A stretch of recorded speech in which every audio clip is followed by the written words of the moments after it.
Desde Lima, Perú, llega el Super Show Narrativo, con sus anfitriones Alonso y Eric. Oli. El episodio de hoy, Javier Fuentes León. Alma para conquistarte, corazón para quererte, mi vida para vivirla junto a Eric. Y este es el capítulo número 40 del Super Show Narrativo, en donde tenemos un invitado ilustre, muy especial, que despierta en nosotros bastante pasión por lo que hacemos y sobre todo lo que se hace en este país, lo que a nosotros nos apasiona mucho. Eric, como es costumbre, preséntate por favor y por favor da inicio a esta gala con el señor Javier Fuentes. Hola, ¿qué tal, gente? ¿Cómo estamos? Como bien dijo Alonso, yo soy Eric, como ya saben, vamos 40 episodios ya, qué lindo. Como lo han escuchado 40 veces. Esta ocasión amerita, exactamente, ya 40 veces. Deben estar aburridos, pero no creo si siguen hasta acá. Y como ya dijo Alonso, tenemos a un invitado muy especial hoy día. Como ya queremos hacer un poquito de costumbre, tratamos de cerrar las temporadas con gente que, a la verdad, admiramos mucho. Y hoy tenemos, en verdad, el agrado de poder presentarles a Javier Fuentes León desde Los Ángeles, si no me equivoco. Estás por allá, ¿no? Ahorita. Sí, desde Los Ángeles, sí. ¿Qué tal? Muchas gracias. ¿Cómo estás, muchas Javier? gracias por invitarme. Bien, contento de estar aquí y de hablar de cine. El honor es Hablaremos todo de cine, nuestro, sí. Javier. Y sobre todo por el hecho de que nosotros hemos estado ya un gran tiempo analizando directrices, trayectorias de personas que han tenido éxito, que provienen de nuestra tierra natal. Y obviamente tu nombre no es algo ajeno a esa búsqueda. Son trayectorias bastante interesantes, son artistas que buscan transmitir su discurso a través del arte que también nosotros emulamos, ¿no? Entonces, muchísimas gracias, bienvenido al Super Show Narrativo número 40. Y si el 40 no es el número que corona este capítulo, tu nombre definitivamente lo va a hacer. Entonces... Wow, gracias. Definitivamente nos gustaría saber cómo estás en estos tiempos inciertos. ¿Cómo te trata California? Wow, buena pregunta. Bueno, creo que la pandemia nos ha afectado a todos. Hay gente, yo la verdad que escuchando varias historias de gente cercana y gente no tan cercana, no me puedo quejar, ¿no? Siento que para mucha gente ha sido horrible realmente y lo sigue siendo. Y desgraciadamente en el Perú en particular ahora. Creo que lo ha sido en todo desde que comenzó, pero ahora está bastante oscura la cosa. Yo acá en Los Ángeles, felizmente ya está vacunado, o sea que en ese sentido, con un poquito de alivio, ¿no? Las cosas empiezan a tener acá se ve un poco mejor, por lo menos. Ah, excelente. Me parece feo hablar de esto, ¿no? Y parece que se voy sacando, no quiero. No. Pero bueno. Pero estoy yendo a Perú pronto. Estoy yendo a Perú en una semana, así que en menos de una semana. Así, a ver a mis papás, así que. Qué buena noticia. Estaré por allá. Nos alegramos, Sí. de verdad, qué bueno que estés bien. Bueno, probablemente poco a poco vamos a ir mejorando, ¿no? Con fe, siempre hay que estar optimistas, creo yo. Bueno, Sí, saber de que definitivamente. ya estés volviendo también a visitar pronto, eso es también una gran noticia. Ojalá ya podamos estar fuera de esta pequeña situación, creo que se podría decir. Pero Sí. creo que deberíamos también pasar un poco a lo que nos compete hoy día, ¿sí o no, Alonso? Y por el hecho de que también nos sirve tanto a nosotros como al amable público que nos escucha, es una distracción también, pero a la su vez, estando en casa, es un gusto aprender de experiencias como esta y sobre todo de empaparnos de lo que es la teoría de la narrativa y el cine. Y justamente queríamos hablar contigo de eso, Javier, por el hecho de que también justamente en el paralelo de la coincidencia de que la Casa de la Literatura Peruana ahorita está sacando un ciclo de películas de Armando Robles Godoy, y invito a muchas personas para que vayan y aprendan de la historia del cine peruano. Esta enrumbada que nosotros hacemos para aprender el cine peruano tiene una parada obligatoria con Javier Fuentes León. Por lo que para nosotros queríamos justamente saber desde tus comienzos cómo fue todo.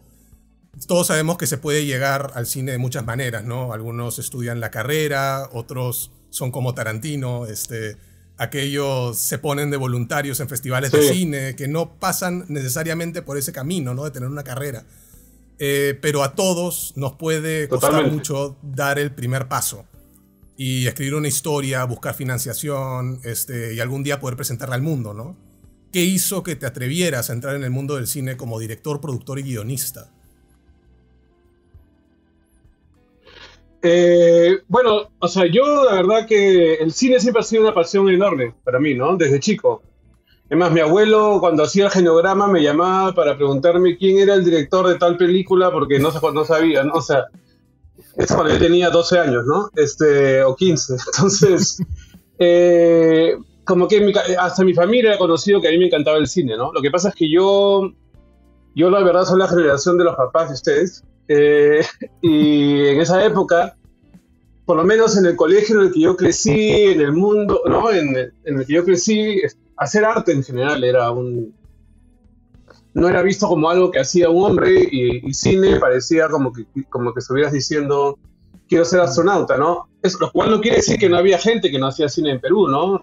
Acabas de mencionar a Robles Godoy, Lombardi y muchos antes, ¿no? Pero por lo menos desde donde yo crecí era como algo lejanísimo, ¿no? Entonces, claro, en realidad, cuando me tocó decidir por qué hacer en mi vida, y creo que es un error que tengamos que decidir tan temprano, ¿no? A los 16, 17 años, cuando todavía estás en el colegio, bueno, elegí dentro de las carreras convencionales la que más me gustaba, que era medicina, ¿no? Pensando que el cine iba a ser un hobby, que era lo que todo el mundo me decía, no, pues ese es tu hobby, ¿no? Y nada, bueno, estudié medicina, y la verdad que medicina es una... Yo digo que la medicina y el cine no son carreras, sino son vidas, ¿no? Entonces, la medicina no es una carrera, es una vida. El médico es una, ¿no? O sea, le dedica no regresa a su casa y dejó de ser médico. Va a ser médico en cualquier momento, ¿no? Entonces, claro, sí. Y creo que el dedicado al arte también, ¿no? Porque siempre estarás procesando hasta una conversación, una película, una música con vino, lo que sea, va a informarte y te va a alimentar, ¿no? Entonces siento que, bueno, me metí entonces decidí estudiar medicina, que es una vida, una carrera, una vida realmente increíble, pero me di cuenta y tuve, creo que la buena suerte de entrar en ese momento a la primera, a la Cayetano, la mala suerte de entrar en ese momento a la primera, a la Cayetano, porque si no hubiera entrado, de repente lo hubiera pensado un poco más, ¿no? Claro. Pero entré, y en esa época era bastante difícil entrar, y entré creo que pura chiripa, pero bueno, entré y estudié la carrera 8 años, ¿no? Y en el penúltimo año decidí, es más, yo me presenté para renunciar, ¿no? A la carrera, con carta, todo ya, ¿no? Y creé un shock, obviamente, en la Facultad de Medicina, porque nadie se iba de la carrera en el 7º año, y menos para ir a estudiar cine. Claro. Pero es que yo ya me daba cuenta que una cosa es estudiar medicina, otra cosa es la vida del médico, ¿no? Y estudiar medicina es fascinante, pero la vida del médico yo la veía como que no. Y esto que yo pensé que se iba a ir yendo, esta pasión por el cine, no se fue nunca, ¿no? Entonces dije, bueno, no.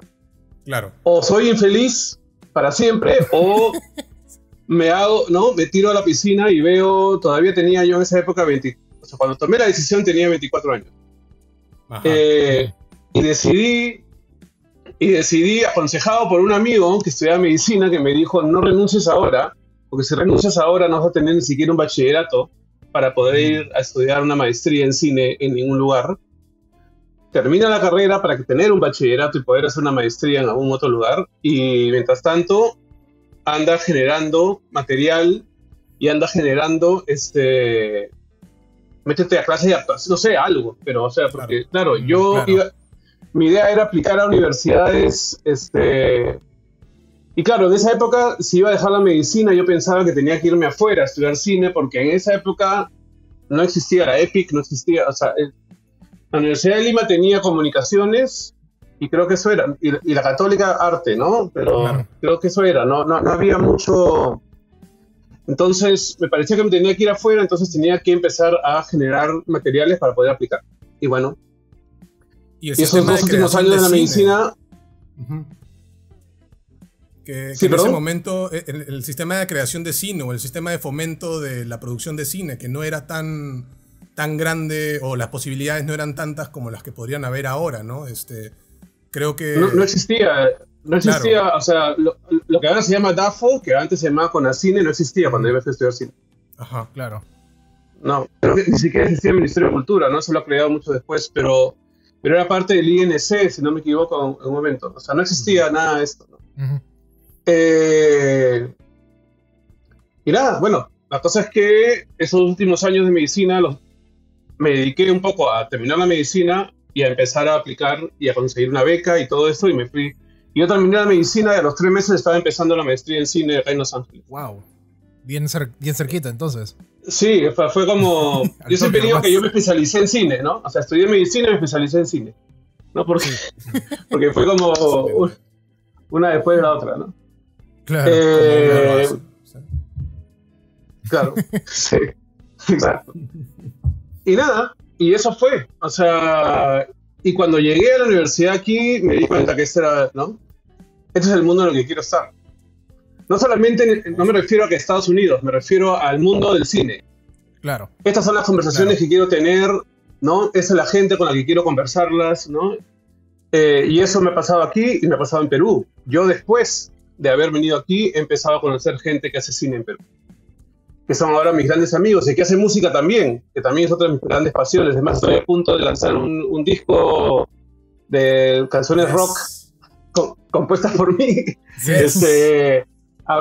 O sea, el 23 de abril sale el primer single y Bravazo. producido por Manolo Barrios y de Mar de Copas y Rafa Rulú, Sí. Increíble. gente muy metida en música, pero Claro, que es mi otra claro. gran pasión, pero ese es el mundo en el que quiero estar y no me arrepiento. O sea, a veces cuando miro atrás digo, perdí 8 años, ¿no? En llegar al cine, que fueron los 8 años de medicina, pero en realidad pero a la vez también digo, no sería yo quien soy ahora si no hubiera tenido esos 8 años. Porque la medicina te da una manera de ver el mundo que, o sea, yo vi gente morir, traje niños al mundo, o sea, me tocó traer niños, ¿no? Hacer partos, la pobreza de nuestro país, que en el círculo en el que yo crecí se veía como lejana, ¿no? Ujú. Una serie de cosas que yo creo que me ayudó a desarrollar la sensibilidad, ¿no? Que es lo que creo que todo cineasta debe hacer.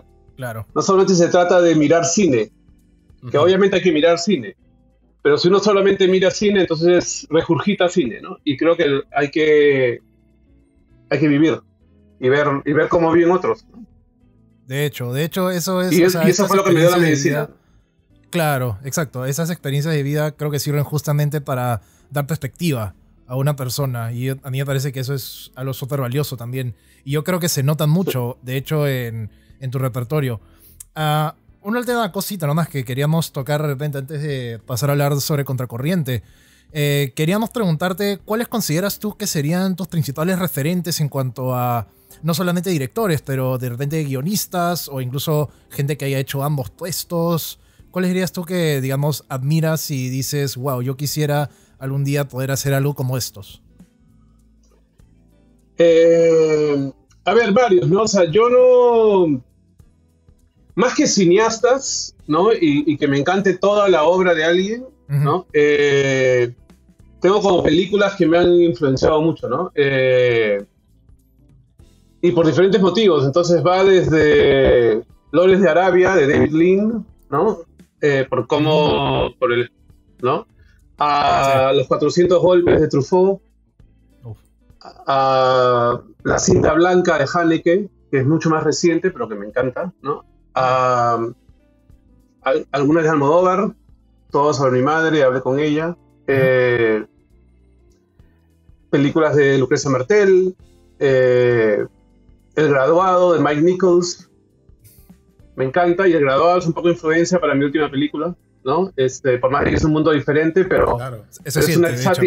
es una sátira a un círculo particular de, ¿no? Claro. Me refiero al graduado, a un círculo particular de gente de California, en realidad. Claro, de un ¿no? círculo social, por así decirlo. Social, exactamente, ¿no? Sí. Mulholland Drive de David Lynch me parece extraordinaria.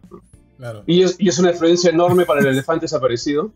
Sí, de hecho, ahora que lo mencionas, se siente por completo esa, no la firma, ¿no? Pero ¿no? la influencia ahí Sí. de Lynch. Bastante, Hay como un cariño grande, ¿no? Y el cine, y obviamente el cine negro también, el film noir, ¿no? Claro. Entonces, salto mucho, ¿no? El Padrino me encanta, pero y así, In the Mood for Love de Wong Kar-wai me encanta, o sea... Excelente película también. Sí. Entonces, ¿no? Podría saltar así... Ahora, alguien que me gusta... Sí, alguien que me gusta, o sea, ¿qué carrera admiro? Y la admiro por su versatilidad, por ejemplo, es Ang Lee, ¿no? O sea, siento que Ang Lee ha sabido saltar desde un drama que a mí me parece extraordinario, mucho mejor que American Beauty, ¿no? Que es La Tormenta de Hielo, que salieron casi al mismo tiempo.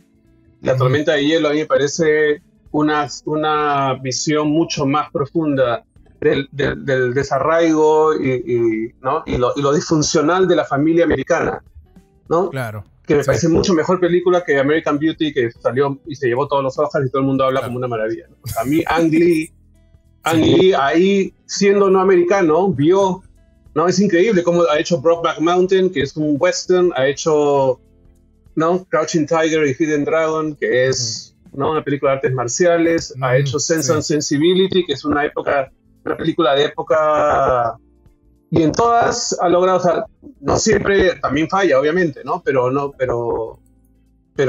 me parece interesante por su versatilidad.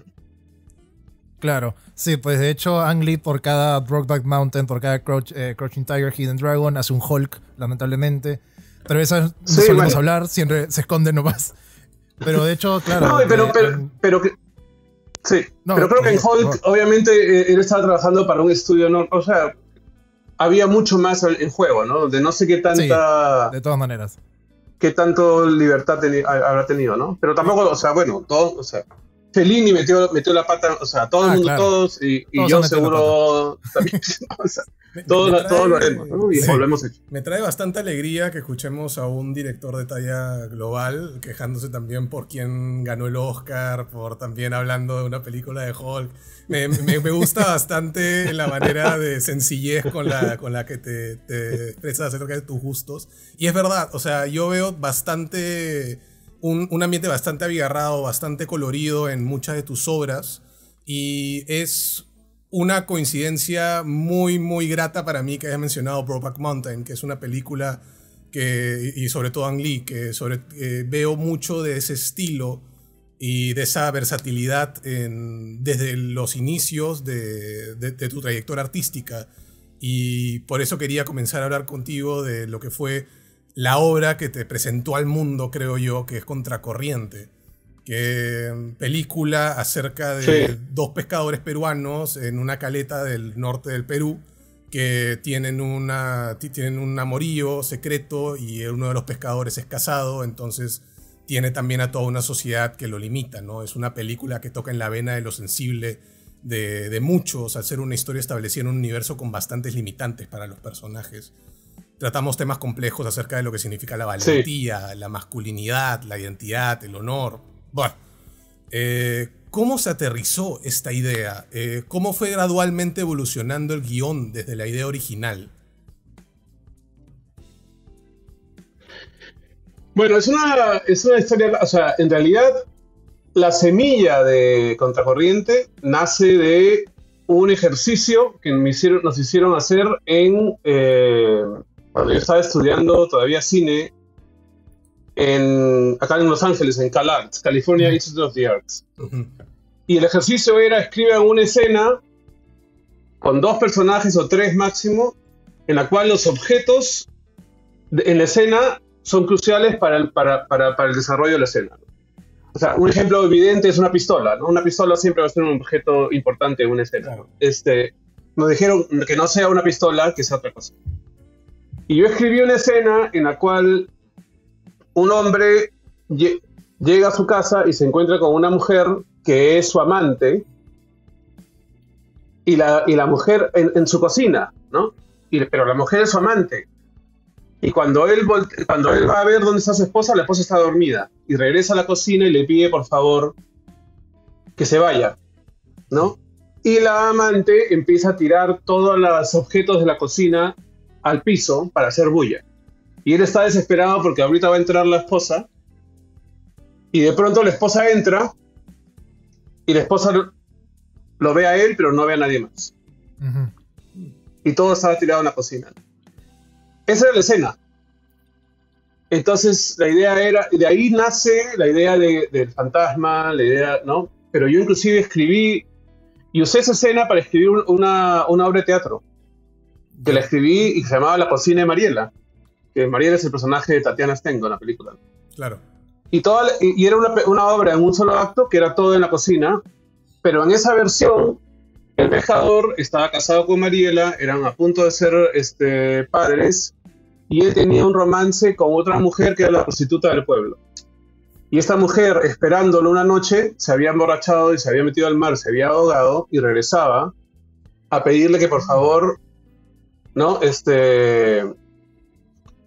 Entierre su cuerpo. Y él se negó, y él se negaba en la obra de teatro, ¿no? Claro. Y ella, y esa versión era mucho más como, tenía algo de thriller y de venganza. Entonces esta fantasma hacía que la mujer perdiera el hijo, ¿no? Y él, al enterrar el bebé, pero tarde, ¿no? O sea, lo perdía tarde, él enterraba el bebé y la fantasma desenterraba el bebé, le decía, si no me enterras a mí, tu hijo tampoco va a descansar. O sea, era como mucho más, iba por otro lado. Más oscuro. Pero después, sí, o sea, Sí. sí, iba por otro lado, ¿no? Y después decidí, ya cuando yo personalmente salí del closet, decidí que esto de aquí no era con una prostituta, sino era con otro hombre. Que no solo era más auténtico a quién soy yo, sino aparte mejor drama.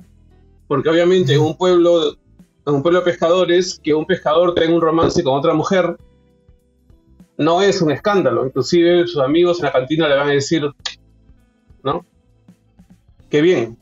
Claro. Entonces, al cambiar el personaje de la prostituta a que sea un hombre, inmediatamente lo del fantasma pasó a ser, o sea, ya pasó a ser una historia de amor, y ya pasó a ser, lo del fantasma pasó a ser una representación externa, digamos, del conflicto interno del personaje principal. Claro. Porque una pregunta que mucha gente me hace es si el fantasma existe o no existe, y la verdad yo se lo dejo al público, ¿no? Pero el fantasma viene a ser un poco la representación de esta especie de antagonista que uno mismo tiene cuando esconde algo tan grande adentro, ¿no? Que es a la vez un antagonista, pero también el que te empuja a sal, porque no puedes seguir adentro. Entonces el personaje de Manolo Cardona se convierte en eso. Y me parecía que la idea del fantasma entonces ganaba muchísimo, ¿no? Ganaba muchísimo porque ya... igual me demoré 8 años en lograr que esa película sucediera. O sea, yo empecé a escribir esta versión en el 2000. O sea, la escena que les hablaba en la clase la escribí en el 96, creo, o 97. La obra de teatro en el 97. Y de ahí, y empecé a escribir ya la versión de largo, con este cambio, ¿no? A que sea el romance con un hombre, en el 2001, y filmamos en el 2008. Claro. ¿Cuánto tiempo? Claro, De hecho, sí se siente 2001, 2000, Perdón. en todo este tiempo que has tenido desde la idea que concibió la obra que saldría en el estreno en 2009, hay como que todo un periodo de ir desenvolviendo, de ir tratando de aterrizar las cosas, pero también como que hay este gap, ¿no? Del 2001, creo que ya está sabido que es el momento en el que decidiste salir del closet. Y también hay momentos en donde en esta película tú también la reflejas como una experiencia tuya. ¿qué tan difícil o qué tan retador para ti fue que tu experiencia fuera retratada de manera tan fidedigna en esta película? ¿Cuánto tiempo tuviste que sentarte y mirar al guión y decir esto es real, esto no es real? Bueno, o sea, a ver, en realidad no es una historia autobiográfica, ¿no? O sea, yo te diría que, o sea, yo no me enamoré de alguien que se ahogó y que regresó como un fantasma, ¿no? Ni estaba casado, ni a punto de ser papá, ¿no? Pero obviamente el viaje del personaje principal, en realidad los tres personajes que están ahí, o sea, los tres principales son ¿no? En todos me identifico, pero el viaje del personaje principal claramente es un viaje que hemos vivido todos los que hemos tenido que decir, por si acaso yo soy este, ¿no? Claro.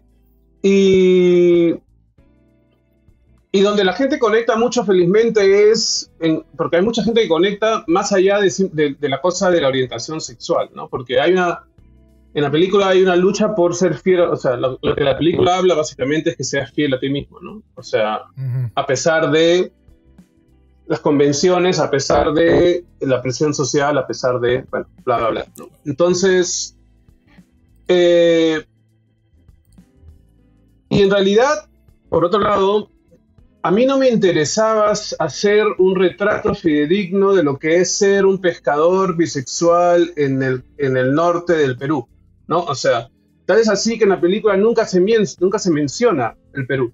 Claro. No se menciona ni siquiera, o sea, tú solamente sabes que estás en Cabo Blanco porque hay botes que están pintados donde dice Cabo Blanco. Y eso fue a propósito, porque para mí este pueblo es una metáfora de cualquier sociedad que puede ser cerrada, inclusive Lima. Inclusive hay gente o sea, yo he conocido gente aquí en Los Ángeles, que tú podrías decir, o en Nueva York, que tú podrías decir americanos, ¿ah? Que igual es difícil salir del closet, por más de que están rodeados de amigos que son muy artistas, porque el proceso es difícil y depende y es diferente para cada persona. Entonces, Cabo Blanco es una metáfora a una sociedad cerrada. Y parte de la razón por la cual escogí Cabo Blanco era por muchos motivos. Uno, porque el tamaño del pueblo para mí era bueno, ¿no? Porque te da la sensación de que todos se conocen, y para mí eso era importante. Sí, había una intimidad muy grande, ¿no? Entre todos no quiero decir personajes y las personas del mismo pueblo. Sí, y por eso es que no la filmé en Lima, ¿no? Por eso es que no la filmé, sino la filmé en un lugar donde tú pudieras pensar que esta noticia, si sale, el personaje está expuesto ante todo el mundo se entera, ¿no? Pero más allá de solamente la cantidad de gente, para mí lo importante, o sea, lo increíble del pueblo de Cabo Blanco es que es un pueblo que está encerrado entre las montañas, encajonado por las montañas, como si las estuvieran empujando hacia el mar.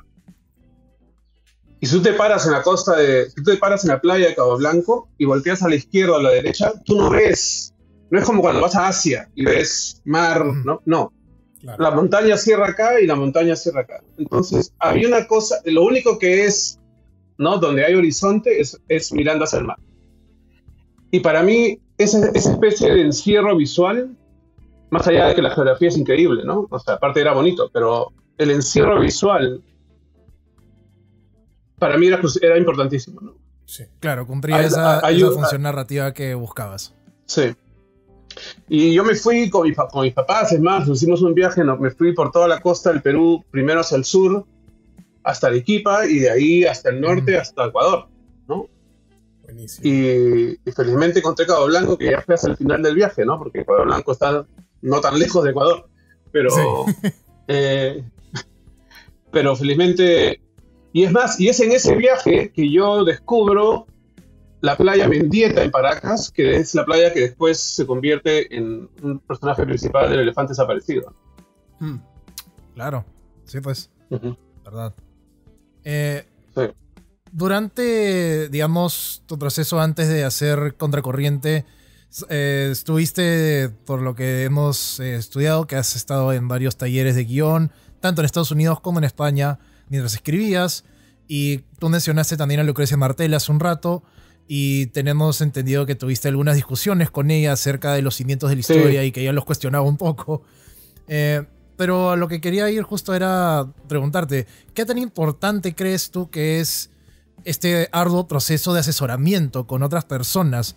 ¿Qué grandes revelaciones recuerdas que este proceso te trajo a ti a la hora que estuviste escribiendo? O sea, yo creo que hay dos cosas. O sea, en primer lugar, el ser invitado a un taller, ¿no? Ya de por sí es un espaldarazo que toda persona que inicia necesita, ¿no? Sí. No solamente la que inicia, la que continúa también. O sea, a mí también me ayuda mucho. Nunca acaba. Que me invite. Nunca acaba, ¿no? Exactamente. Sí. ¿No? Y esto es tan difícil y... Bueno, no sé si es tan difícil, ¿no? O sea, la medicina es mucho más difícil. O sea, pero lo que voy es, o sea, aquí hay un factor muy grande de exposición personal cuando uno escribe algo, cuando uno actúa, cuando uno, ¿no? Cuando uno canta, cuando uno compone. O sea, en el arte hay un grado de exposición personal que es difícil. Y el rechazo, por lo tanto, el rechazo que es parte natural de ser artista, de estar metido en el arte, ¿no? Y que toda persona que quiere estar metido en el arte tiene que, de alguna manera, desarrollar una especie de piel gruesa, ¿no? Porque el rechazo va a estar, ¿no? Desgraciadamente. Y a veces, afortunadamente, ¿no? Porque te hace repensar y te hace... Pero toda invitación a un taller, a un festival, a lo que sea, es un espaldarazo que todos necesitamos, ¿no? Entonces, por ese lado, legitimizó, o sea, me dio a entender.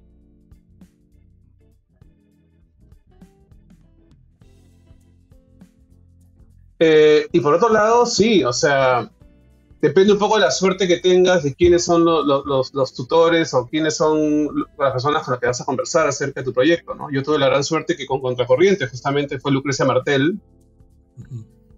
Fueron dos, ¿no? Vicente Leñero, que es bueno, ya falleció, pero era un guionista y un novelista mexicano muy, muy importante. Y Lucrecia Martel, que cuando yo la conocí acababa de hacer su segunda película, La Niña Santa. Sí. Y Lucrecia, lo que fue genial era que ella, o sea, mientras que a Vicente Leñero le interesaba mucho más la arquitectura del guión, ¿no? La orfebrería del guión, a Lucrecia le importaba las grandes preguntas, ¿no? Comenzando ¿por qué el fantasma? Claro. ¿Por qué matas al personaje? O sea, no me decía por qué matas, ¿no? Pero ¿por qué ese personaje tiene que morir? Sí. ¿Por qué no dejas que el romance entre los dos hombres florezca dentro del pueblo y el pueblo tenga que lidiar con él?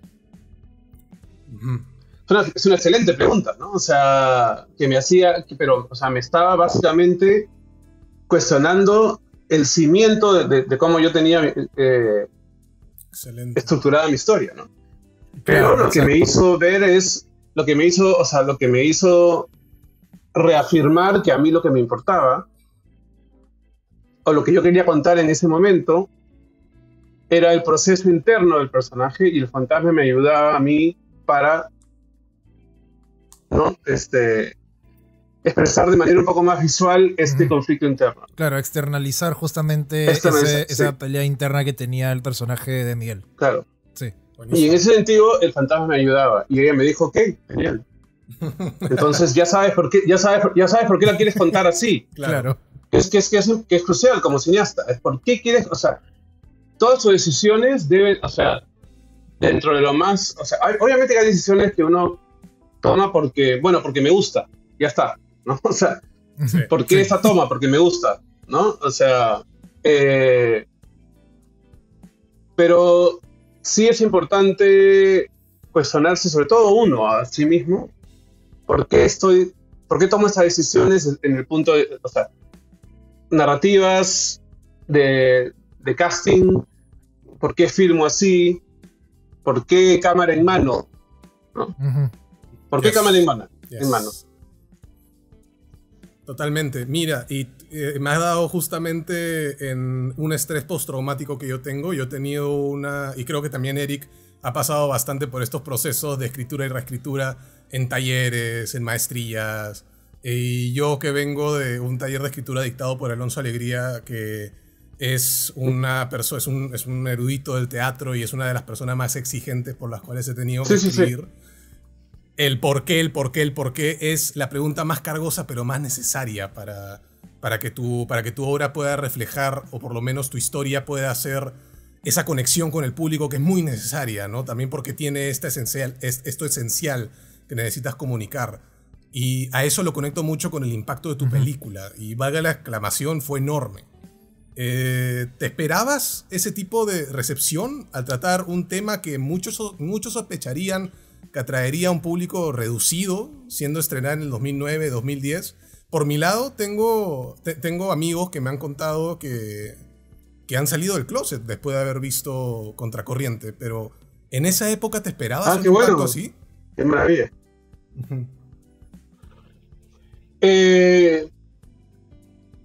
O sea, todos sueñan, ¿no? Con que ojalá que mi película tenga, ¿no? Llegue a comunicar lo que...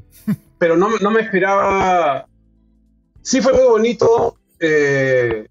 No, fue muy bonito.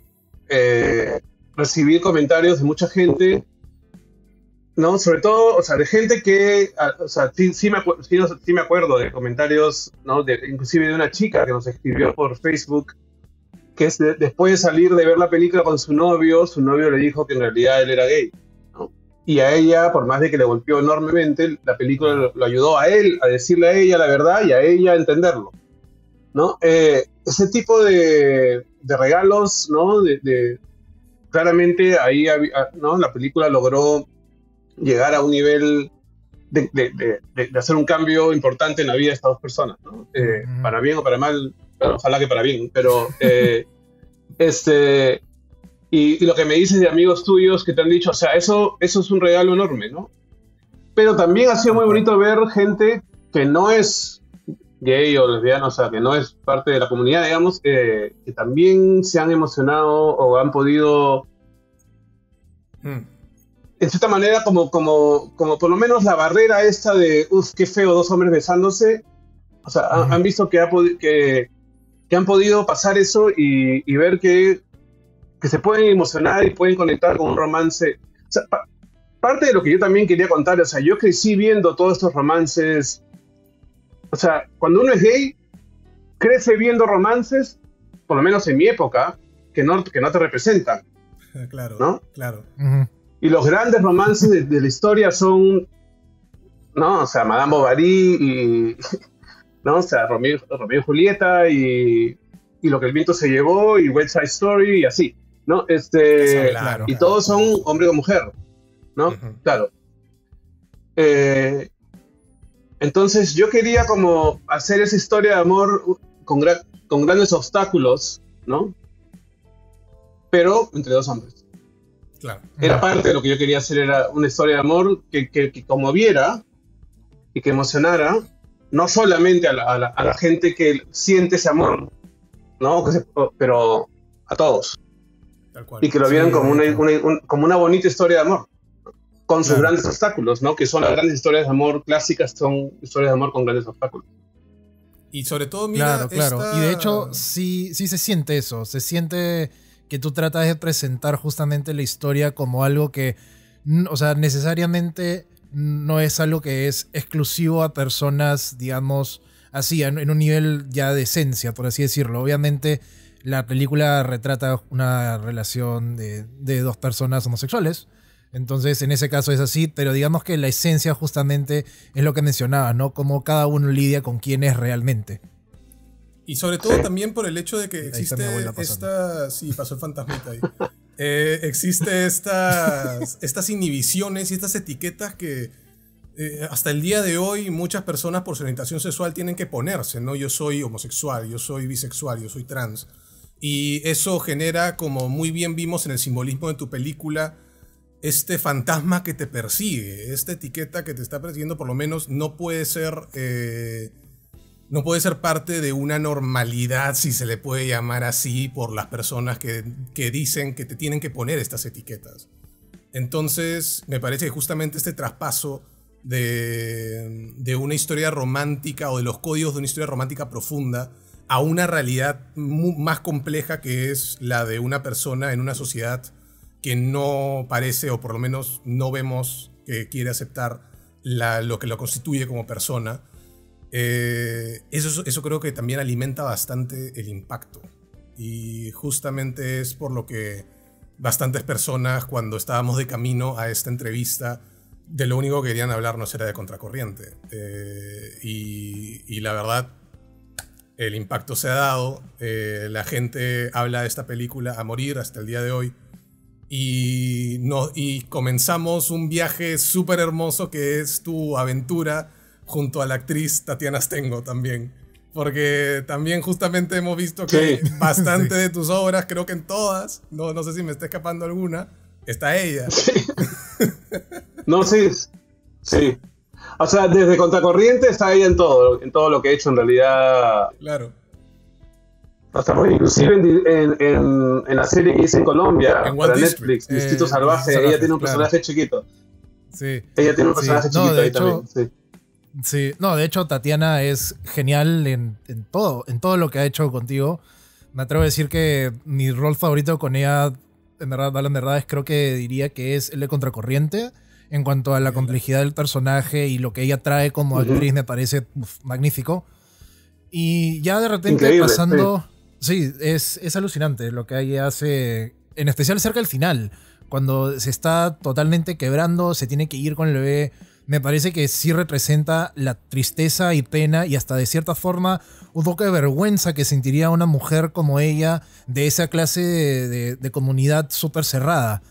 Y de verdad, si puedes conversar con ella algún día, dile, no vale mucho, yo sé, pero felicítale de mi parte, me quito el sombrero hacia ella. No, ella, a mí, para mí era crucial que el personaje femenino de ese triángulo sea... O sea, porque aparte Tatiana no puede ser más lejana a ese personaje en la vida real, ¿no? Tatiana es muy divertida, muy, muy aguda, o sea, no es nada, no es una mujer religiosa, ni cucufata, ni nada, o sea, no tiene hijos, o sea, no. Es en realidad lo opuesto, ¿no? O sea, en muchos sentidos a ese personaje, y eso pero para mí pero yo le di el papel justamente por eso. Yo quería que esa mujer no fuera simplemente la sumisión al Dante, ¿no? Sino, por más de que es una mujer de ese contexto, ¿no?, religiosa y todo esto, el personaje de Tatiana, era importante que tuviera fuerza, uno, y segundo, tanto en la escritura como a la hora de dirigir la película, como a la hora de dirigir a Tatiana, que no sea vista como el obstáculo del amor entre los dos hombres. Exacto, claro. Porque si no, el romance pierde, o sea, el triángulo pierde. Si ella es o sea, ¿cómo te digo? O sea, si ella no es interesante, si no conectas con ella, entonces lo único que quieres es que sus escenas terminen para regresar a los dos chicos. Y eso hubiera hecho que la película pierda fuerza, ¿no? Entonces era importante, era un papel crucial, por más de que quizás tiene un poquito menos de presencia en la pantalla en cuanto a minutos, digamos, pero deja, y eso es lo genial de Tatiana, ¿no? O sea, para mí es una extraordinaria actriz, ¿no? Y con mucha versatilidad, además. Y aparte es muy amiga, ¿no? Entonces, nos hemos hecho muy amigos, ¿no? Obviamente. Genial. Y bueno, después de Contracorriente tuviste un par de años trabajando ya en lo que es ahora El Elefante Desaparecido, una película que, como mencionaste, es un thriller psicológico que tiene estos tintes de film noir, muy influenciada también, ahora que lo has mencionado, por Mulholland Drive, y de hecho se siente ahora que lo hemos revisitado.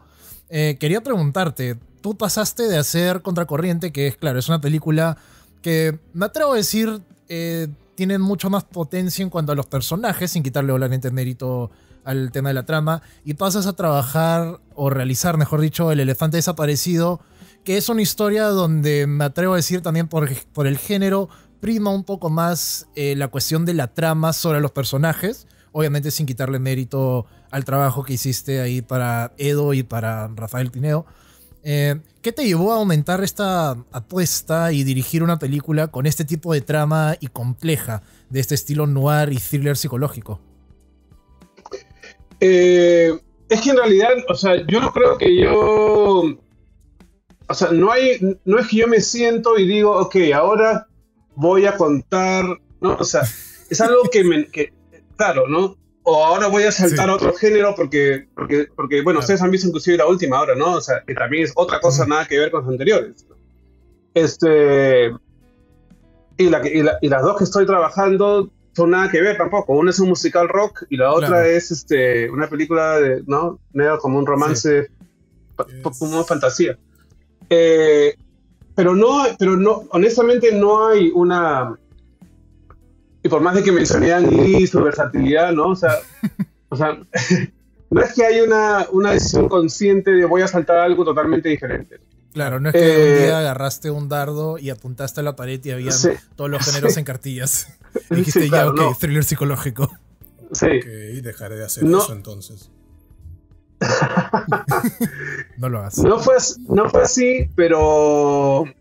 Sino que simplemente una serie de ideas se empezaron a juntar y empezó a aparecer este arco, ¿no? Ujú. Y una serie de elementos que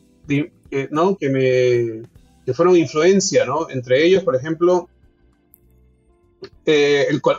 o sea, una cosa que influenció mucho las ideas iniciales es un collage de David Hockney, que es un artista inglés, que él hizo en el desierto de California, que se llama Pearl Blossom Highway, Claro. ¿no? Que a mí un amigo me regaló un afiche de ese collage y yo lo tenía colgado en mi sala. Y es un collage, o sea, básicamente David Hockney lo que hizo se fue al desierto de California, ¿no? Donde una calle se cruza con una highway, digamos, una calle. Ujú. Y se pasó ahí 3 días tomando fotos de este cruce. Oh, wow. Pero, o sea, fotos desde las montañas que estaban muy lejos o de la lata aplastada de 7-Up que había en el piso, ¿no? Ajá. Y cambiaba de lentes y algunas cosas las tomaba en zoom, otras más lejanas. Y de ahí cuando recolectó todas estas fotos, o sea, trató de recrear el cruce. Pero, por ejemplo, la calle donde él filmaba, que llegaba a esta highway, digamos, Ujú. en la vida real definitivamente tenía, o sea, la calle estaba muy bien definida, terminaba y comenzaba el desierto. Él no, él lo que hizo es agarró con sus fotos, hizo que el desierto se subiera a la calle. Claro. Y básicamente, ¿no? Y el letrero de stop o de pare era mucho más grande en proporción que la montaña, ¿no? Básicamente, entonces, ¿qué lo que hizo básicamente es tomó fotos de la realidad y eligió cómo recontar la realidad. Con un zoom aquí, me borro el borde de la calle y hago que... Entonces, él reinterpretó la realidad usando fotos. Que es un poco lo que hacemos cuando escribimos. Escribir es robarte la realidad o lo que ves, o inclusive lo que te imaginas, ¿no? Y hacerle zoom a esto, Ujú. resaltar esto, borrar esto no me sirve, lo saco. Básicamente eso es. Entonces, el elefante desaparecido, en realidad, disfrazada de un thriller, para mí es una meditación sobre el proceso de escribir. Claro. Ok, sí. ¿No? De hecho, claro, tiene eso, un poquito ese elemento metaficcional, ¿no? Porque Edo justamente es un autor creo que el género es llamado True Crime en Estados Unidos.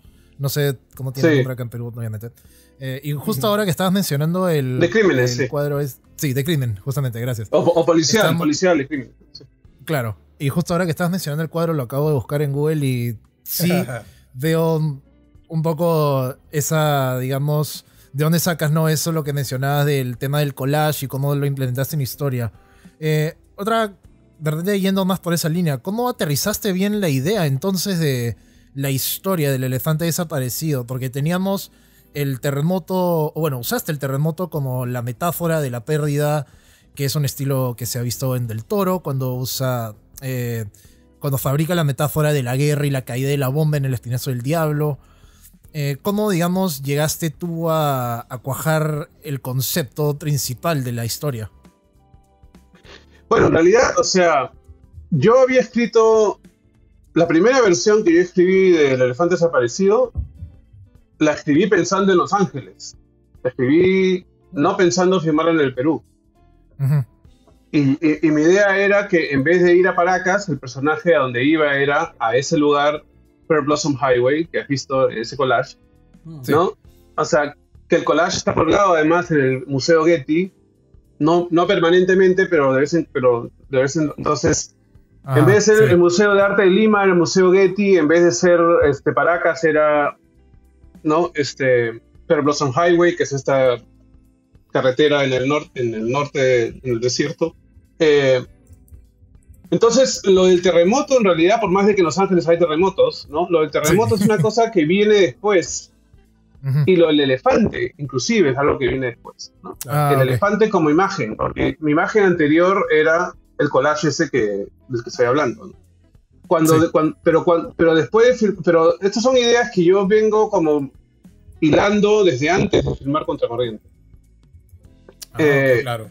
Ya yo me siento a escribir el guión del Elefante Desaparecido después, pero ideas, ¿no?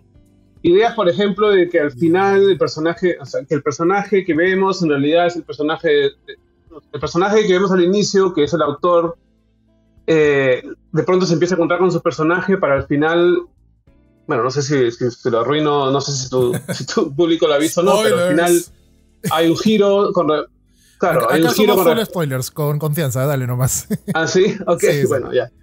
Al final se da cuenta que en realidad él es el personaje y no el escritor. Y todo este collage que él ha venido armando es la carátula de la novela que cuenta la historia que hemos visto. Claro. Lo que pasa es que yo sé que, o sea, esa idea de que el final, la última toma, es el collage que él ha venido armando, y que va recibiendo fotos, que él piensa que lo van a llevar a donde su novia, pero en el fondo las fotos lo van a llevar a saber qué pasó con su novia, pero lo van a llevar más allá, a saber quién es él realmente, Uh-huh. Sí. que es la creación de otro y no el creador de otro. Y ese final donde se le ilumina, donde le cae el 20, digamos, donde se da cuenta de que es el último cuadro de la película, es el collage que le ha venido armando. Uh-huh. Porque ha ido recibiendo fotos que él piensa, o sea, con claves que lo van a llevar a encontrar más fotos y que lo van a llevar a descubrir qué pasó con su novia, pero lo van a llevar mucho más allá. Claro. Sí. Y ese último cuadro de la película es la carátula de esa novela que él pensaba que él estaba escribiendo la última novela de su personaje, pero no. Su personaje realmente es el autor y está escribiendo la última novela sobre él, Sí. ¿no? Y ese cuadro final es la carátula de esa novela. Tal cual. Entonces, bueno, les arruiné a todo el mundo, ¿no? Pero es interesante porque es una película que mucha gente considera muy críptica, ¿no? O sea, Sí. muy, como que todo el mundo me dice, oye, qué paja, pero no entendí ni mierda, ¿no?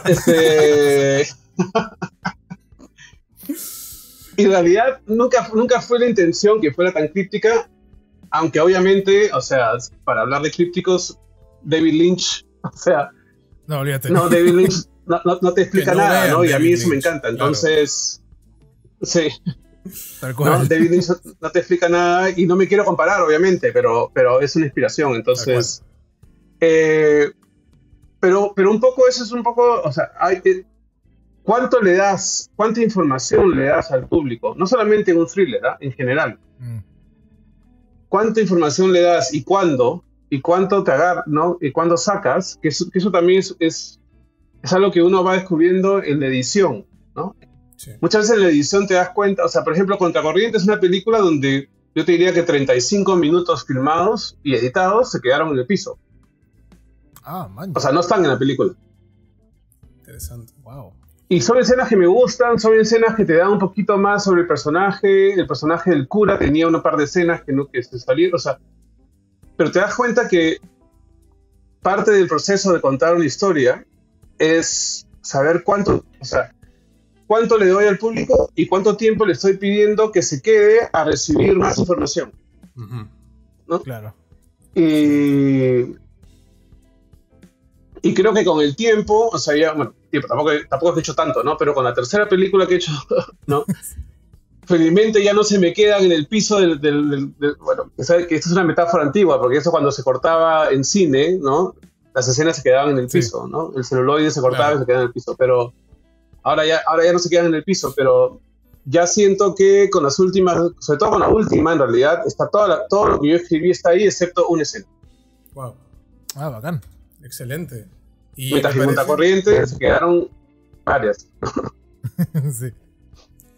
Me parece excelente que hayas traído tanta variedad y sobre todo me parece que aparte de la estructura que me recordó también bastante a los ejercicios de escritura que podríamos sacar del análisis de continuidad de los parques de Julio Cortázar, todo esto. Bueno, es que es una inspiración enorme ese cuento. Sí, total. Para el elefante. Sí, es toda esta visión onírica, no sabemos cuándo es esta ruptura de la realidad, cuándo estamos viendo un episodio hecho en la realidad y sobre todo uno se puede comenzar a tener piezas emocionales de cada personaje, ¿no? Sabemos la significancia de la esposa, sabemos también cuál es el involucramiento del personaje de Lucho Cáceres.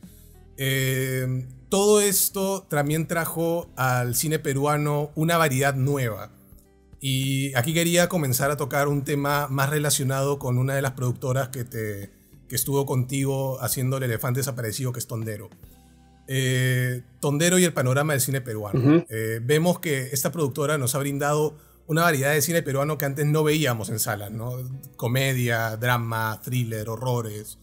Pero para muchos a veces existe esta imagen de que el cine peruano es más una industria de marketing dedicada a llenar los bolsillos de los productores que una industria dedicada a promover el arte, ¿no? Muchos lo dicen cuando ven a su madre, a los 40, Locos de Amor. Quería saber, y es una mucho más basada en tu opinión más que en querer saber los hechos globales de todo, ¿no? Tipo, ¿cuál es tu opinión al respecto de esta visión de que el cine peruano es solo marketing, ¿no? ¿Crees que ahorita el cine peruano es una industria más accesible para las obras de autor o siempre tiene que tener un campañón de marketing para un público más rentable? O sea, a ver, una pregunta compleja, pero yo siento que el cine, o sea, todo el cine es válido, ¿no? O sea, todo el cine, o sea, a final de cuentas es una expresión de lo, ¿no? Yo no siento que el cine peruano es solamente marketing, ¿no? Tampoco siento que el cine peruano es solamente cine de autor. Creo que el cine puede ser ¿no? expresarse de varias maneras. Inclusive hay todo un cine regional que ni siquiera llega a Perú, a Lima me refiero. Inclusive estoy hablando, digo Lima como Perú, y eso ya te habla un poco del lapsus que tenemos los limeños de que pensamos que Lima es el centro. Y eso es un gran problema, ¿no? Hay todo un cine regional que hace películas más de autor festivaleras y también hace muchas películas de género, ¿no? De horror y de comedias, etc. Entonces, yo creo que, o sea, a mí personalmente, hacer cine es tan difícil y criticar es tan fácil que a mí me gustaría que la gente que critica tan fácil a Tondero o a quien sea, ¿no? Si no te gusta, no la veas. Pero no es un reflejo de todo el cine peruano. Claro. ¿No? O sea, y yo conozco a Miki Valladares, el dueño ¿no? Bueno, no el dueño, pero el gerente de Tondero, y su gusto cinematográfico es consecuente muchas veces con lo que él hace, ¿no? Pero también le interesa el cine, o sea, como El elefante, o le interesa en todo caso también trabajar con otros cineastas que, ¿no? O sea, Giovanna Lombardi, su película Solos es producida por Tondero, Magallanes, la película de Salvador Solá es producida por Tonderos, coproducida, ¿no? O sea, no es una producción 100% Tondero, pero están ahí. Casa Adentro, también la película de Giovanna, la primera, fue por Tondero. Producida por Tondero. No sé si ya era Tondero como tal, creo que sí. Miki Valladares antes de eso produjo 4 ¿no? La película donde estos cuatro, ¿no? Cineastas peruanos, entre ellos Bruno Ascenso, bueno, Claro. varios. Entonces, sí, o sea, sí han puesto una valla diferente, o sea, hicieron que el cine, o sea, a ver, tampoco no es que antes no fuera así, ¿eh? O sea, cuando yo era chico, hubieron películas peruanas como La Fuga, creo que se llama La Fuga del Chacal, o, ¿no? Sí. O sea, algunas películas peruanas que fueron muy taquilleras. Es verdad que Azumare fue mucho más taquillera que ninguna, pero, o sea, sí siento que hay una... Se la agarran con... O sea, hay una especie como de tirria tondero, por un así poco decirlo. por el éxito, ¿no? Y otro Una porque... horda, sí. Sí, porque produce un tipo de cine que no solamente produce un tipo de cine, la verdad, produce varios, ¿no? Pero Sí. es más conocido por un cine que ha tenido éxito y que, bueno, sí, que tiene aspiraciones que no necesariamente son las aspiraciones que puede tener una película como las de Giovanna Lombardi, ¿no? Exacto. Que claramente tienen otras aspiraciones. Y las dos han sido producidas en la misma casa, ¿no? Entonces, yo no creo que el cine peruano es marketing. Definitivamente, Tondero consiguió una manera de financiar que no se había logrado con mucho éxito antes de eso, ¿no? Que era involucrar marcas. Ajá. Que ahora ya es más difícil de nuevo. Ya ni siquiera Tondero le es tan fácil ahora, ¿no? Demasiado difícil. Porque hubo un boom, o sea, y porque tener el éxito que tuvieron no es tan fácil de lograr así nomás, ¿no? Pero saltaron al musical, ¿no? Que es algo que es un género que... O sea, a mí me gusta el género, ¿no? Es más, mis últimas dos películas son género, ¿no? El elefante desaparecido ya hemos hablado, y la última es una sátira, es una comedia, ¿no? Yo le trato de poner un twist personal, pero son género, ¿no? Sí. Inclusive, bueno, podríamos entrar a hablar del cine latinoamericano en general, no solamente el peruano, y cómo el género es visto como algo menor, ¿no? Sobre todo Claro. por los europeos y por los festivales europeos y los fondos europeos, que son una especie de, o sea, de arma de doble filo, porque en cierta manera son muy, muy importantes para el financiamiento del cine latinoamericano y también el peruano autoral, pero también tienen una visión muy particular de qué es el cine latinoamericano, ¿no? Y por lo tanto, una película como... O sea, y te lo puedo explicar inclusive dentro de mi propia obra, ¿no? Bueno, obra, dentro de mis 3 películas. O sea, la primera, Contracorriente, encaja perfectamente en la visión europea de lo que es el cine latinoamericano. Porque es una película que habla sobre un tema controversial, con un contexto sociopolítico claramente latinoamericano, con una zona rural, que claramente cuando tú ves Contracorriente sabes que no estás en Bélgica, ¿no? O sea, es clarísimo que estás en un lugar lejano. Tiene realismo mágico, o sea, es Latinoamérica envuelta Por donde lo veas. con cinta, ¿no? Y entregada a los europeos. Sí. Esa película tuvo financiamiento alemán, financiamiento francés, se estrenó en San Sebastián, después pasó a Sundance, pero tuvo una serie de... O sea, se estrenó comercialmente en 17 países europeos. Le fue increíble en Europa. Sí. Al elefante desaparecido no tuvo ni un fondo europeo, no le invitaron a ningún lugar. Le invitaron a Toronto, y le invitaron a Los Ángeles, le invitaron a Cartagena, o sea, América. Pero Europa no le invitaron, a pesar de que muchas críticas, inclusive en el Perú, la consideran mejor que Contracorriente. Eso ya es al gusto de cada uno. Pero a lo que voy es, inclusive a nuestros agentes de ventas de esa película, los europeos le decían, nos gusta mucho, pero eso no es Latinoamérica. Interesante. Porque claro, tú el elefante desaparecido, la mudas a Tokio y es la misma historia. Tal cual. Claro. Tal cual. Sí, pues. Eric, no, pero... o como No, por favor. Entonces, o sea, el cine latinoamericano, o sea, hay una serie o sea, así como hay una visión de que mucha gente habla de que el cine es mucho marketing, inclusive el cine autoral también tiene un cierre, ¿no? O sea, no, porque si el cine autoral está generalmente financiado por Europa o cofinanciado por Europa y celebrado por festivales europeos, y ellos quieren ver un cierto tipo de cine, sobre todo de países como Perú, como Ecuador, como Bolivia, como Colombia, México, donde hay, ¿no? Porque Argentina y Chile les permiten una variedad un poco mayor. Entonces, no sé si esto es muy controversial o no, pero lo que voy es, yo creo que en el fondo, para responder esta pregunta, ¿no? Por eso dije que era muy compleja, creo que el cine peruano debe expresarse en todas sus facetas, ¿no? Y cada autor debe tratar de hacer la película que quiere hacer. Yes. Y el público debe escoger lo que quiere ver. Sí, Sí, totalmente. de hecho al final creo que depende mucho también de la audiencia, ¿no? Depende de cada persona qué va a ir a ver, ¿no? Y qué decide apoyar.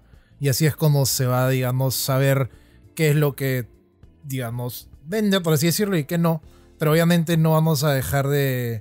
No vamos a parar a la gente a hacer lo que quieren hacer en cuanto a directores y guionistas y las historias que quieran contar. Antes de pasar a hablar un poquito sobre las mejores familias, queríamos también tocar brevemente sobre tu paso por Distrito Salvaje, la serie producida por Netflix en Colombia. Hablando de Latinoamérica. Sí. Hablando de Latinoamérica. Sí, Gracias, sí. gran conector. Queríamos preguntarte, ¿cómo o en qué momento sale la oportunidad de formar parte del proyecto? ¿Fue Netflix quien hizo el primer acercamiento o fueron los contactos que ya tenías con Colombia? Que sabemos hiciste la coproducción con ellos. Sí, esta compañía se llama Dynamo, que son los coproductores de mis 3 películas, ¿no? Inclusive la última. Uno de los socios, que se llama Cristian Conti, que cuando yo lo conocí... una pregunta, ¿siento que mi imagen se ha congelado o no? ¿O ustedes la ven bien? Sí. Está... Hemos tenido un pequeño gaje técnico. No está congelada. Ya, pero sí, no te preocupes. porque ya estoy hablando acá como director, pero el encuadre en el que me he congelado es como para que se caiga al piso de la sala de edición. Vamos a poner una pantallita de problemas técnicos y pondremos una foto de Google. No te preocupes. Estoy bromeando.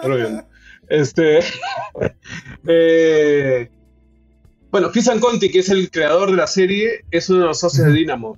Y es alguien que viene, inclusive antes de ser socio de Dynamo, estuvo en la banca y en fondos en Inglaterra. Y tuvo siempre, y desde que lo conocí, él tenía el sueño de escribir, ¿no? Y nada, se empezó a escribir, y bueno. Y él es español en realidad, pero le interesa, o sea, iba mucho a Colombia, obviamente, porque era socio de la compañía y empezó a investigar mucho acerca de todo el problema del conflicto, ¿no? De la guerrilla, etcétera. Y nada, y me invitó a ser parte del proyecto, ¿no? A ser el director. O sea, fuimos 2 directores. Yo dirigí 6 episodios. Yo estuve en la primera temporada. Después hicieron una segunda que yo no estuve porque yo estuve haciendo Las Mejores Familias, justamente. Pero en la primera temporada yo dirigí 6 de los 10 episodios y escribí 2.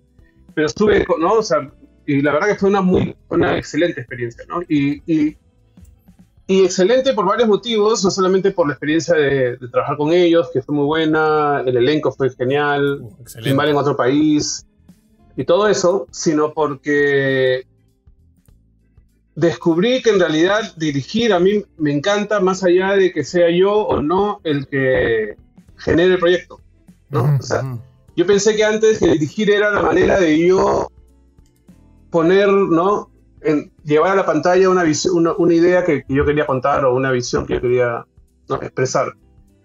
Pero la verdad que la pasé tan bien y se convirtió en un proyecto. O sea, si creo, lo que me demostró es que si creo en lo que el proyecto dice, sí me involucro y sí lo puedo disfrutar y dirigir, la paso muy bien dirigiendo, ¿no?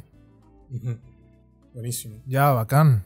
Claro, de hecho, me imagino que justamente formar parte de este tipo de proyecto como alguien que no necesariamente estuvo metido desde cero, porque claro, sabemos que Christian Conti es el creador y de cierta manera el showrunner de la serie, ¿no?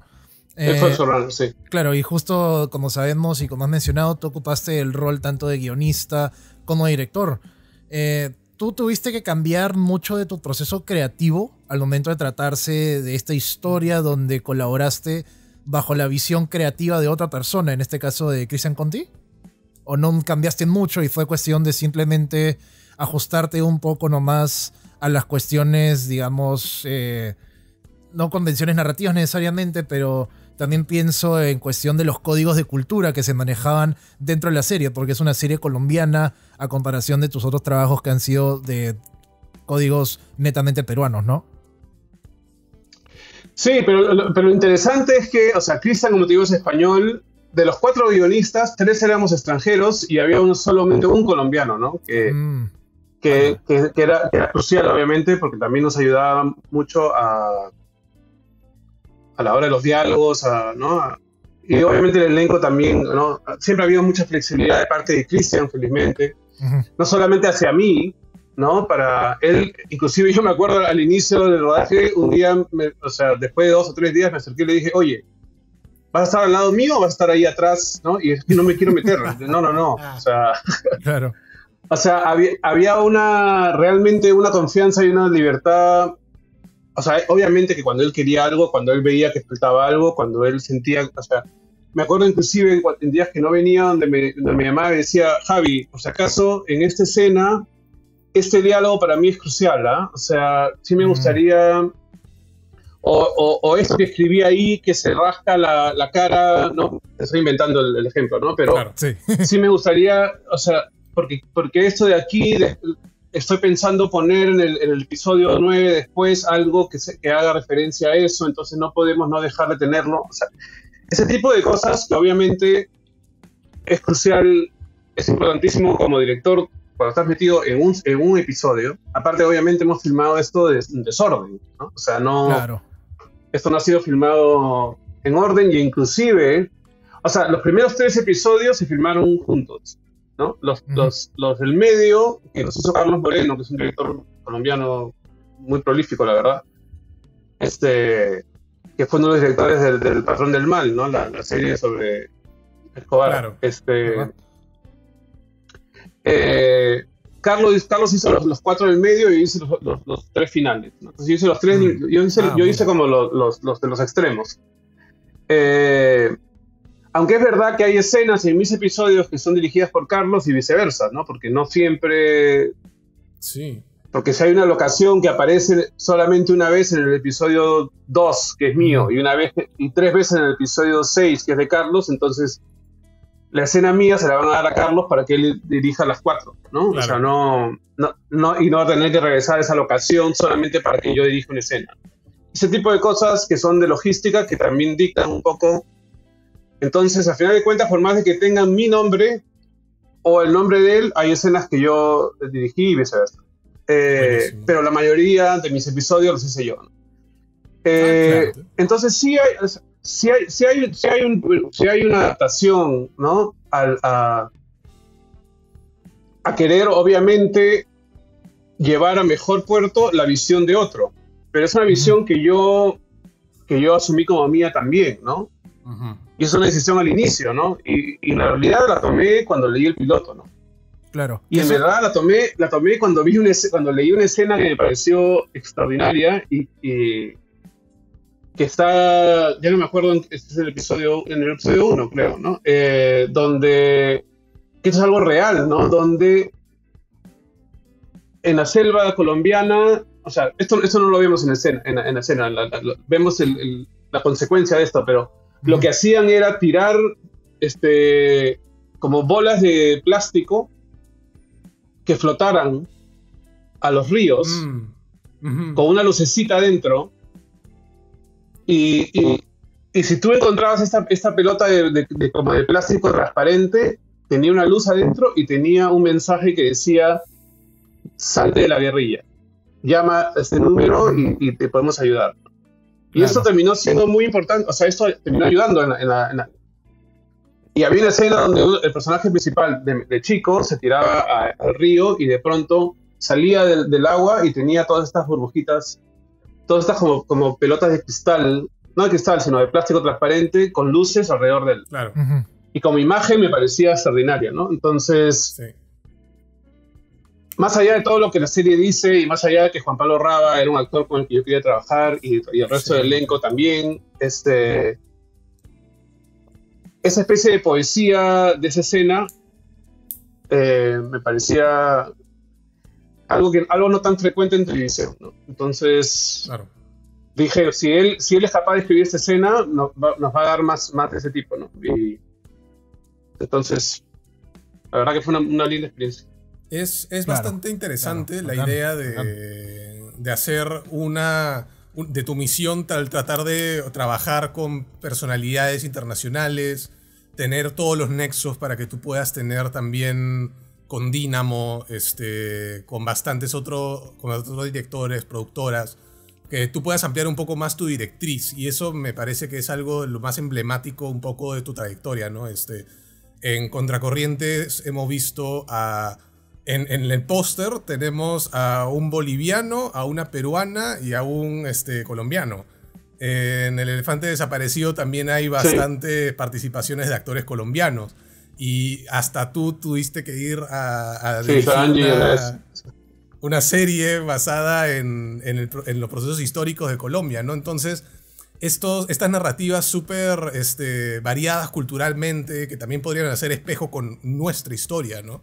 Él también lo que me lleva un poco a hablar de tu último estadio en tu viaje, que son las mejores familias, porque también hay bastante de pluralidad cultural en el elenco, ¿no? Hasta ahí hay una española, también tenemos otras personalidades internacionales, también ahí tenemos una gran parte del Star System del cine peruano también, pero que justamente, y esto también lo vi en algunas conversaciones en las cuales tú destacaste que esta realidad podría ser también interpretada tanto acá como en Estados Unidos, ¿no? Y la coordinadora del Festival de Cine de Miami te decía, es worldwide. Son como códigos que también personas que pudieron identificarlos en películas como Roma, como Parasite. Y justamente vuelves a algunos códigos que habíamos visto en tus películas pasadas, ¿no? Está el tema de la sexualidad, pero sobre todo ahora, como tú hubieras dicho, es esta sátira, esta comedia de enredos de distintas personas, de distintos estratos sociales, lo cual lleva a un discurso bastante simpático, que la verdad la vimos yo y Eric más temprano hoy, y entre los dos nos hemos recagado de risa, porque hay escenas que sí son... Me siguen doliendo los costados, de hecho. Son tan exageradas, pero que al mismo tiempo... ¿Qué dijiste? ¿Te duelen los costados? Le duelen la costilla. Me duelen los costados de haberme reído nomás. Y te juro que yo saqué por lo menos por lo menos ya tengo un six-pack de todo lo que he reído. Pero el tema, te juro que Qué bueno. me daba hasta un poco... No, la verdad, excelente película. Y cuando la película salga acá, gente, por favor, traten de hacerse con ella, traten de ir a verla, traten de pedirla, por favor. Es bastante interesante viendo que se tratan bastantes códigos que vemos también en telenovelas, en soap operas, que acá en Perú son uno de los medios más consumidos.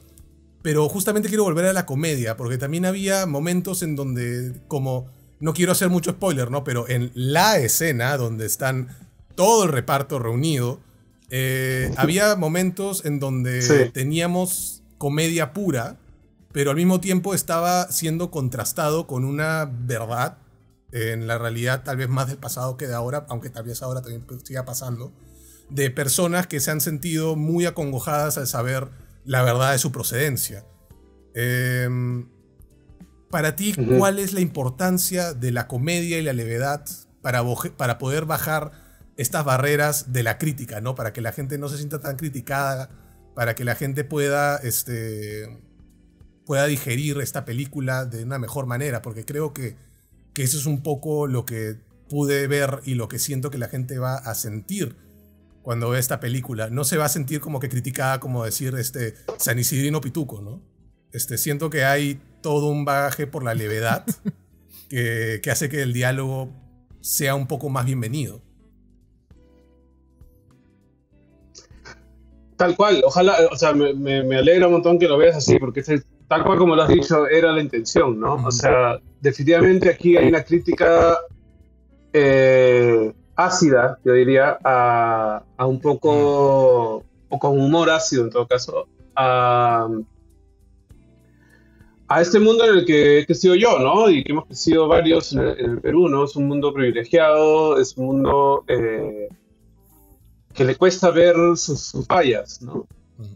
Y obviamente nadie quiere que le den una lección, ¿no? Nadie quiere que le señalen con el dedo y que una película se vuelva en un sermón didáctico, ¿no?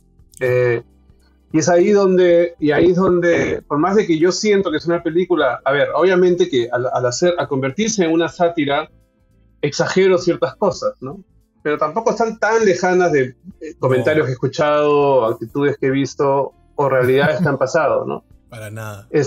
Entonces, siento que es una película que es un espejo, por lo menos el espejo que yo veo, ¿no? Que yo siento que es importante que poner, ¿no? Al frente. Pero el humor lo que ayuda es justamente a que el público no rechace, ¿no? A que todos nos sintamos identificados y nos veamos un poco, porque la película habla, o sea, la película, para mí, es un error cuando una película, cuando me doy cuenta que una película no quiere a sus personajes, ¿no? Buenísimo. Por más de que sean, por más de que digan barrabasadas y por más de que sean personajes que hacen, ¿no? Obviamente a menos que estés haciendo una película con un, no sé, pues un serial killer, ¿no? Un asesino en serie, claro. ¿No? No Country for Old Men, ¿no? O sea, el personaje de Bardem, difícil quererlo, ¿no? Pero es fascinante por otras razones, pero ¿no? Pero difícil querer a ese personaje, ¿no? Me refiero a la película de los hermanos Coen, ¿no? Entonces, pero yo, o sea, yo quería usar el humor, pero también quería presentar, o sea, hay una visión con cariño, por más de que hay una crítica dura, hay una visión con cariño, ¿no? A todos estos personajes. Sí. Porque en el fondo el problema, para mí, que tenemos en el Perú, y no solamente en el Perú, y por eso cuando hablas de Roma y Parasite, que es gracioso, porque yo empecé a escribir esta película, antes de ver Roma, antes de saber que existiera, antes de ver Parasite, obviamente, pero... y dije, sí, porque yo la vengo escribiendo, o sea, a mí me invitaron al taller de guiones de Madrid con esta película en el 2016, y yo ya venía escribiéndola desde antes. Y Roma desde el 2018, creo, o sea... Sí. Y Parasite de 2019. Así es. O 20, no sé. Entonces, claramente hay un interés, y por más de que Roma y Parasite son muy diferentes, ¿no? Pero hablan de lo mismo, ¿no? Hablan de la diferencia de clases y en países como México y como Perú, inclusive de raza, ¿no? Entonces sí siento que es un tema que se está hablando, o sea, que es importante hablar, ¿no? En Estados Unidos está pasando muchísimo, ¿no? Con todas las protestas que han habido, o sea, esas diferencias de clase, de raza, han hecho mucho daño, ¿no? Claro. Y mi intención era, creo que ya perdí un poco el hilo de lo que estaba diciendo, pero mi intención era usar el humor para que nos podamos ver, ¿no? Para que nos podamos ver sin sentirnos... Exacto. Sin sentirnos acusados, pero a la vez sí, identificados, porque ya sé a lo que iba, porque en el fondo somos resultados del contexto en el que hemos crecido, ¿no? Y nuestra labor y responsabilidad es darnos cuenta de qué contexto hemos crecido, qué es lo positivo de ese contexto y qué es lo negativo, y tratar de no seguir perpetrando lo negativo, ¿no? Exacto. Claro. Y al Perú le toca despertar ya del problema racial, o sea, del racismo, del clasismo, de la homofobia, del machismo. Somos uno de los países con mayor feminicidio en el mundo, o sea, Bueno, las marchas. y eso tiene que ver con el contexto en el que... Claro. O sea, tiene que ver un poco con el contexto en el que vivimos, o sea, Ujú. crecimos en una sociedad y por eso cuando hablas de la telenovela totalmente es a propósito, que la historia está contada, o sea, la historia en sí, o sea, el plot, lo que pasa, el secreto que se revela, que no voy a decir qué es ahora, es un secreto Claro. que mucha gente diría, pero eso pasa en las telenovelas. Ajá. Claro, sí. Es a propósito. Porque las telenovelas, desgraciadamente, en su gran mayoría, han clavado en la psiquis ¿no? de nuestros países cuáles son los roles del Sí. hombre y la mujer, Es verdad. ¿no? Sí. Y ¿no? Y esta cosa de la cenicienta que se enamora del príncipe, la chica pobre con el chico rico o al revés, ¿no? Y creo que ha hecho mucho daño, honestamente, ¿no? Y que la mujer, o sea, la mujer es feliz y consigue al hombre. Esa es la realización de la mujer. Ese es el mensaje de una telenovela, ¿no? Las clásicas. Al final, sí. Entonces, y no creo que solamente cuestión de la telenovela, ¿no? O sea, seguimos siendo un país con una mentalidad colonialista, ¿no? O sea, donde hay algunos que se sienten que son los dueños del país y otros no. O sea, y tenemos que mirarnos, tenemos que ver los que tenemos privilegio, que lo tenemos, y darnos cuenta que lo tenemos, ¿no? Y no es cuestión de caviares, ni de izquierda, ni de derecha. Es cuestión de, por el bien de nuestro país, Ujú. nos toca mirar cómo nos tratamos a nosotros mismos. Claro. Porque gran parte del problema del Perú es que no nos creemos un país unido. No nos creemos que somos el mismo país. Esa es gran parte del problema del Perú.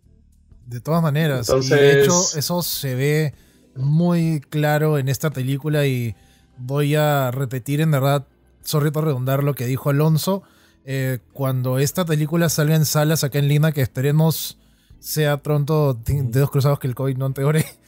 Sí, ojalá. Invitamos en verdad a todos que vayan a verla y la disfruten y también entiendan muy bien el mensaje que Javier quiso justamente transmitir con esa película, que después de verla yo sí puedo decir que se entiende muy bien y está bastante claro y se trata de una forma bastante elegante también, que Porque siento también debemos mencionar y valorar. el contexto político se va a entender. Sus símbolos los van a entender al toque.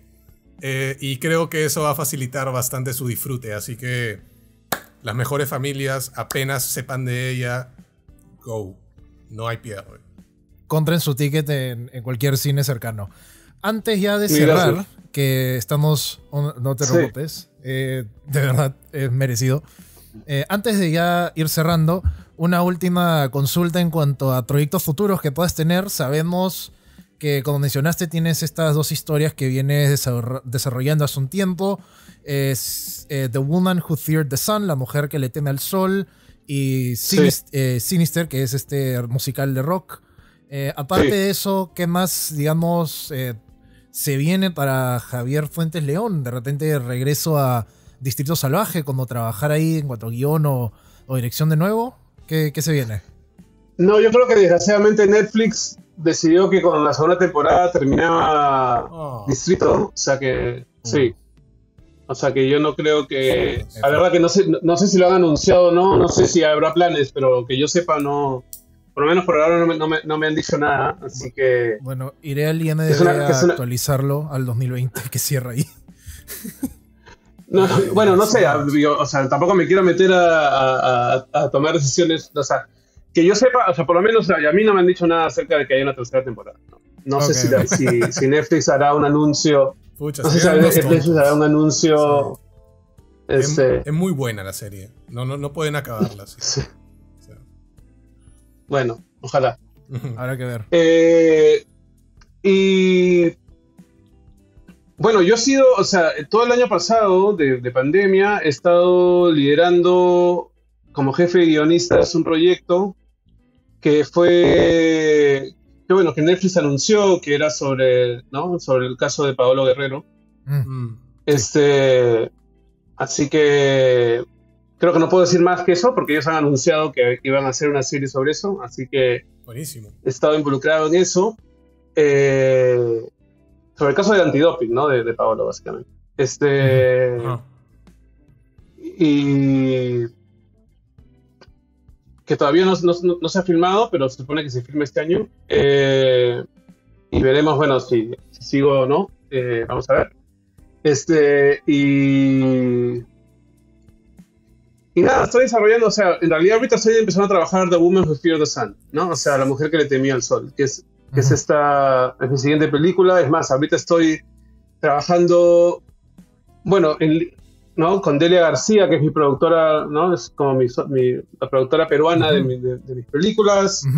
Estamos trabajando con ella, y con dos productores ingleses. Una de ellos es Lee Magiday, que es la productora de The Lobster y The Favorite. Mira tú. Que está como ahorita como involucrada o sea, como apoyándome con sus opiniones en el desarrollo del guión. No vamos a ver si va más allá de eso, pero interesante. Pero estará Yorgos por ahí metido. No sé. A él no lo conozco, a ella sí. Okay. Pero muy acertada, muy buena, ¿no? O sea, y es o sea, ha cambiado mucho, ¿no? Esto, o sea, no sé siquiera cómo, porque que me pasó también con Las Mejores Familias, ¿no? Las Mejores Familias tuvo un cambio radical sobre la historia. Era muy diferente cuando le empecé a escribir a lo que ustedes vieron. Claro. Y me está pasando ahorita de nuevo con esta, porque en realidad The Woman Who Feared the Sun es una adaptación. O sea, yo escribí una versión. En realidad, el primer guión que yo escribí era una versión muy antigua de esta película que se llamaba. Que era una adaptación al cine de una obra de teatro que yo escribí. También, que fue lo primero que yo escribí en mi vida. Yo cuando escribí. Cuando estuve aplicando a universidades en Estados Unidos y en Inglaterra, etcétera, me pedían mostrar algo de escritura, ¿no? Algo que había escrito. Y como no había escrito nada, me senté a escribir una obra de teatro en un acto que se llamaba El Señor Nubes. Sí. Se llamaba El Señor Nubes y es una obra que se puso en un concurso del ICMNA en el 94, 95, por ahí. Que la dirigió David Carrillo, es un amigo mío que ahora, bueno, es un director de teatro importante en Perú. Yo esa obra de teatro, El Señor Nubes, la convertí en un guión que se llamaba The Woman Who Feared the Sun, pero que era mucho más una historia de amor, con fantasía, etc. Ahora he agarrado elementos de esto y estoy haciendo que la historia hable más sobre el poder el poder manipulador de la fe. Okay. No de la fe, sino de la gente que se aprovecha de la fe de ciertas personas para obtener poder y manipularlo. Tal cual. Entonces, y todo esto... Sí. No, dime.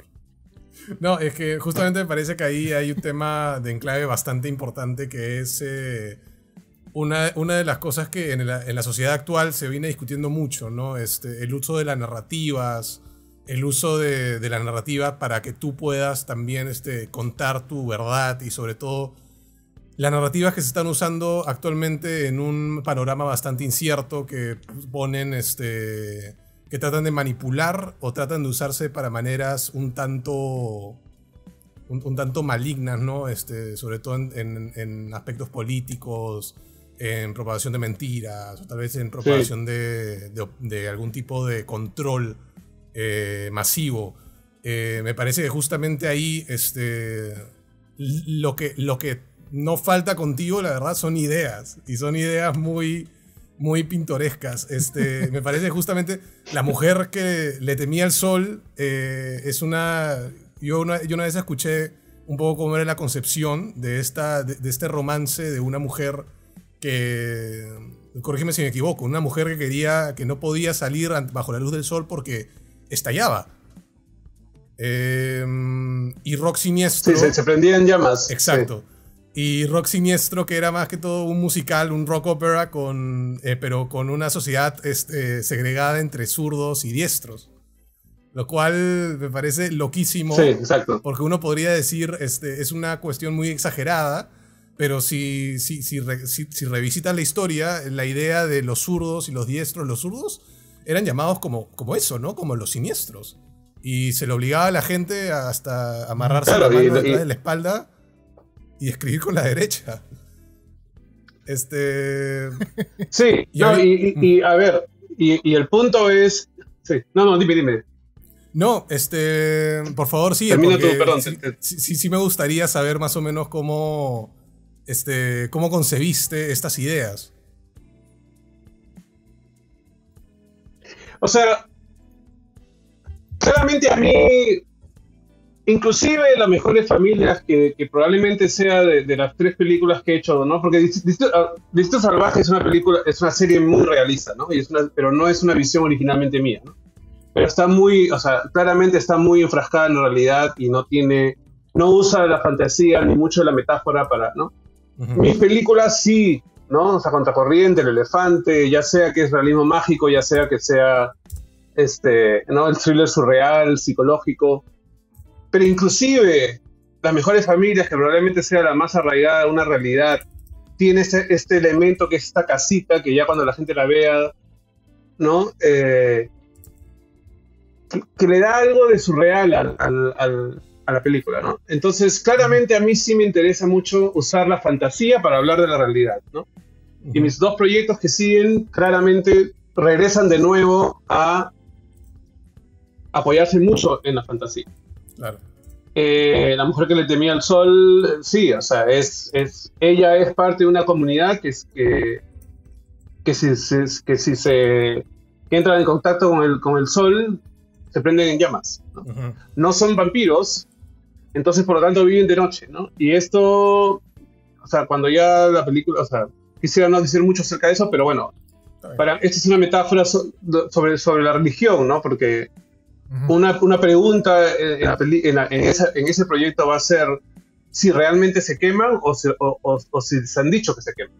Y se lo han creído totalmente. Ah, interesante. Y el musical rock, ¿no? Sinister, o Siniestro. Claro, sucede en una sociedad en la cual a los diestros les ha convencido que los zurdos son el problema. Claro. ¿No? Que los zurdos son la razón de todos los males, los zurdos son... Entonces, los diestros tienen que, si notan que a uno de sus hijos tiene tendencias zurdas, tienen que entregarlo al gobierno para que sea reformado. Claro. Pero en realidad los ponen en guetos y son mano de obra barata, ¿no? Para mantener la economía. Que eso, o sea, yo estoy usando algo que ahora nos parecería ridículo, que es discriminar por ser zurdo, cosa que antes se ha quemado a gente ¿no? Porque es el lado del diablo, ¿no? Siniestro es el lado del diablo, o sea, inclusive en la religión Jesús está sentado a la derecha de Dios Padre, no está sentado a la izquierda de Dios Padre, ¿no? Uh-huh. Sí. Y no solamente es cuestión católica, o sea, en la India y en el Medio Oriente, dar la mano con la izquierda es un insulto. O sea, la izquierda y en inglés, derecho es right, que es correcto. O sea, right es bien. Uh-huh. Sí. Entonces, me estoy agarrando de una discriminación que nos parece ridícula, en cierta manera, para decir que todas las discriminaciones son ridículas. Claro. Es cuestión de contexto y de qué se nos ha enseñado, ¿no? Es ignorancia y miedo, ¿no? O sea, es miedo al color de piel diferente, miedo a la religión diferente, miedo a la orientación sexual diferente, al género diferente, a lo que no entiendo, básicamente, ¿no? Entonces estoy usando algo que es ridículo y tratando de crear un mundo y ese proyecto a mí, o sea, porque aparte como les conté al inicio, yo también soy músico, o sea, con mi primer sueldo, después de graduarme en la Universidad de Cine, me compré una guitarra y me empecé a autodidacta y empecé a componer canciones y ahora estoy por sacar un disco. Todas las canciones de este musical rock son canciones mías que también ya tengo, ¿no?, preparadas. Entonces, todavía no sé si va a ser, o sea, me encantaría que salte del cine al teatro y que sean las dos cosas, ¿no? Sí. Ya sea que primero sea teatro y después cine o al revés, porque a mí el teatro a mí me encanta. Lo que pasa es que no me he metido 100% a eso, pero me encantaría que Sinister sea las dos cosas. Genial. De hecho, viendo la página de Film Independent, que como para los que no saben, Javier forma parte del consejo, me atrevo a decir en español, el board, no sé cuál es la traducción. El directorio. El directorio. Sí. Film Independent. Exacto, gracias. Que forma parte del directorio. Podemos ver que el disco se llama Left Avenue Joiners, aludiendo un poco a tu amor por anagramas, porque se ve también en El Elefante Desaparecido. Así se va a llamar el disco. De hecho... Así se llama la banda en realidad. Yo estoy sacando... Es que el disco se va a llamar Altivo Way, que es la calle donde yo vivía y donde compuse las canciones. Okay. La banda se llama Left Avenue Joiners porque las canciones las he escrito aquí y algunas con un amigo americano, entonces son en inglés y es muy influenciadas por bandas, ¿no? De los 80s y 90s como Smiths, The Cure, U2 antiguo, Radiohead, etc., ¿no? Bravazo. Arcade Fire, etcétera, ¿no? Pero... Sí. Éxito. Pero ¿cómo se llama esto? Entonces, pero como yo no quería sacar el disco como Javier Fuentes León, porque Javier Fuentes León es el cineasta, ¿no? Y también y no quería sacarlo como un cantautor, porque por más que soy un hincha de David Bowie, en realidad mis influencias son más bandas. Entonces me he inventado esta banda, que es una banda donde yo soy como el elemento permanente y los músicos que me acompañan irán y vendrán y algunos se repetirán y otros no. Entonces es un anagrama de mi nombre, Javier Fuentes León Chocolateado se convierte en Left Avenue Joiners, ¿no? Y Joiners en inglés significa gente que se une a algo, ¿no? Y el Left Avenue es lo zurdo, que yo soy zurdo aparte, ¿no? O sea, de ahí viene Sinister además, ¿no? Entonces y siempre se dice que los zurdos es el lado creativo, entonces es como que la gente que se une a este camino creativo musical, digamos, ¿no? Y entonces he usado mi nombre para crear el nombre de una banda que tiene ese significado que un poco define lo que es el proceso de la banda. Claro, entonces, ahí viene me imagino que un requisito... Sí. No, y justo quería decir, me imagino que un requisito para, digamos, entrar a grabar contigo es también ser zurdo, me imagino, porque si no, termina un poco sentido. Sí. A partir de ahora voy a hacer eso. No, la verdad que no. Eso ya sería demasiado exagerado. Tener tus cuotas. Pero no, justamente el punto de Sinister es que diestros y zurdos deberíamos vivir en paz, ¿no? Exacto. Y juntos. Genial. Exacto. Bueno, Javier, una última pregunta que queremos hacerte nomás, ya para cerrar esta hermosa tarde que se hizo tan tarde que tuve que prender mi luz porque el sol decidió irse. Lima. Una de las... No, perdón, Alonso, ¿qué cosa? ¿Qué me estás diciendo? Lima. O sea, Lima, sí, exacto. Lima.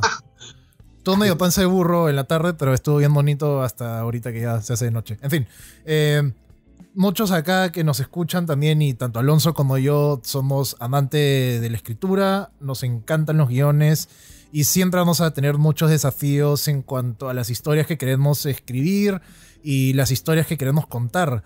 Lo que quería preguntarte nomás ya para cerrar, ¿qué película crees tú que representa una clase maestra en guión? Puede ser cualquiera que tú creas, que tú ves y dices, esto es algo que deberían enseñarse en todas las clases o es algo que debería de ver cualquier persona que debe de escribir o que quiere escribir.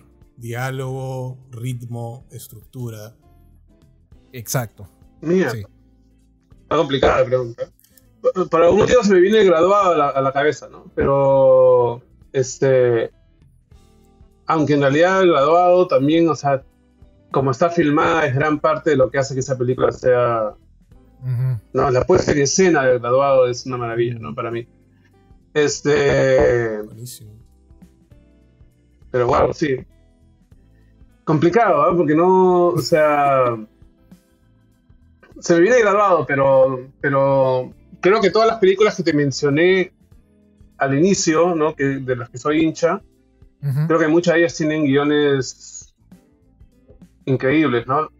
Excelente. Lo que pasa es que yo también siento, o sea, creo que yo creo que soy un espectador paciente. Yo no necesito que la película avance muy rápido, no necesito, o sea, ¿no? Entonces, quizás hay guiones. Yes. Y al final de cuentas, yo nunca, o sea, yo leí algún libro sobre cómo escribir guiones cuando estaba en la universidad y de ahí dejé de hacerlo, ¿no? Porque me parece que no.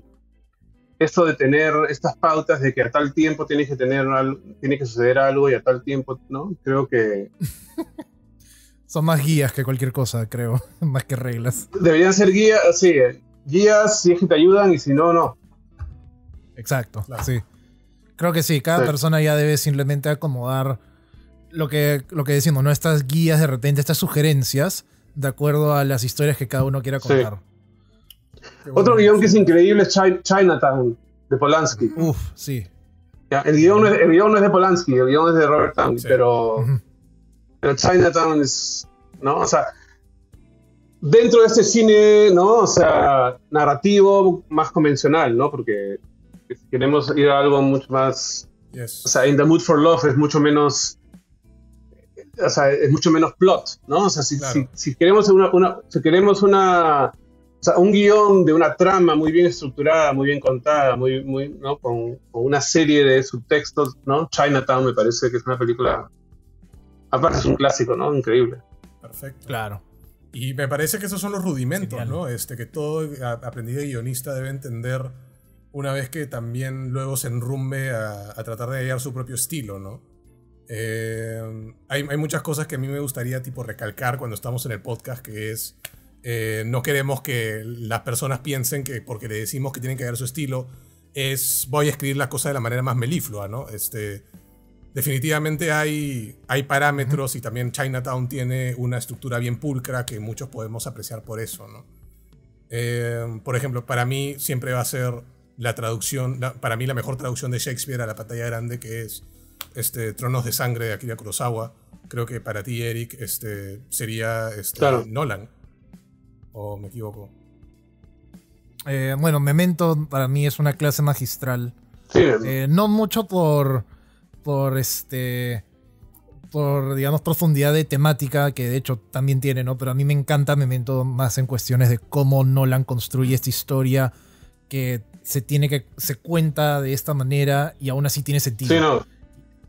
Sí, Bueno, no. excelente. Totalmente. Sí. Totalmente. Sí. Perfecto. Bueno, hemos estado en un viaje arduo, la verdad.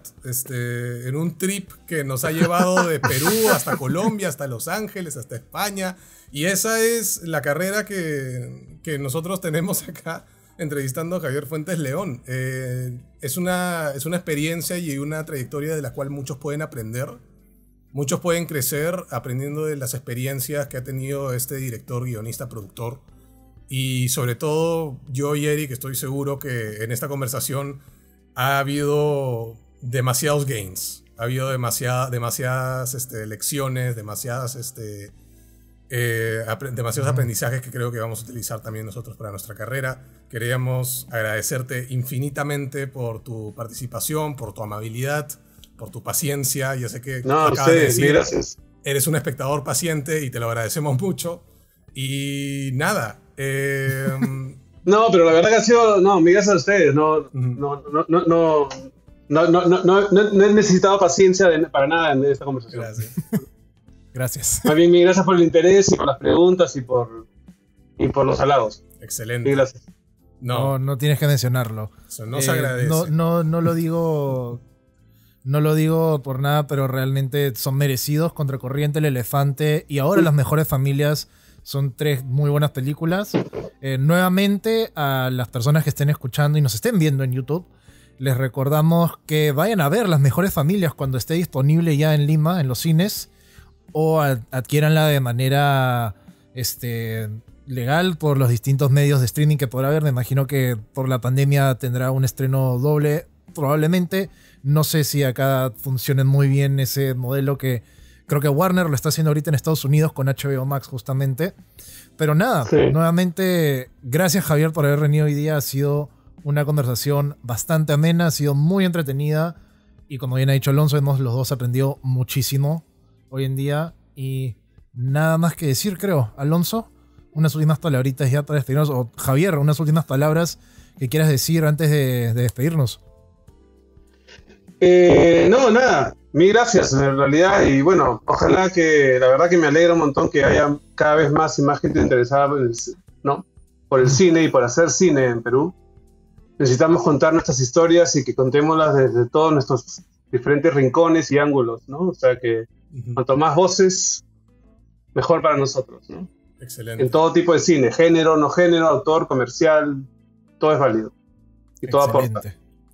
Un Así es, abrazo todo aporta, para India. todos los que van a contar historias, todos los que van a recorrer el camino que seguramente van a recorrer el camino que ha recorrido Javier, y sobre todo hablando de historias, este ha sido el final de la historia de la 4ª temporada del Super Show Narrativo. Yo soy como siempre Alonso Laechea, como siempre en San Isidro está ahí Eric Woolcott, y con Javier Fuentes León nos despedimos hasta la próxima.